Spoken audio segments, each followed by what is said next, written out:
Welcome, in this video we'll learn about the identifiers. Identifier is a name given to entities like class, functions, variables, etc. in Python. It helps differentiating one entity from another. Identifiers can be a combination of letters in lowercase or uppercase or digits or an underscore.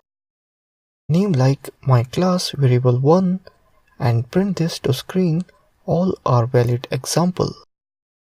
Let's see an example on this. Open my terminal. Open my Python interactive shell. You can declare your identifier like this. Variable underscore 1 equals to 10. Variable underscore 1 is my identifier here. Print the value now.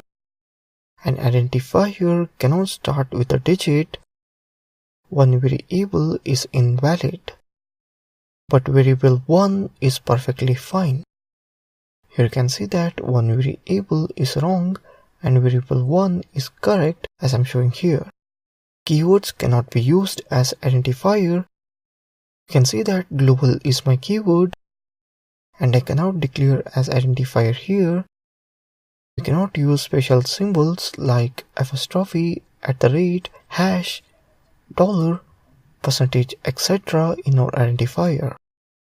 As I'm starting my identifier name with special character and it's not valid 1. If I add in between the letter, then also it's not valid 1. Now you see, once I remove my special character, it will accept the identifier name. Lastly, identifier can be of any length. I'm declaring any number of character, then it will accept the identifier name. That's it in this video on identifiers. Thank you for watching this video.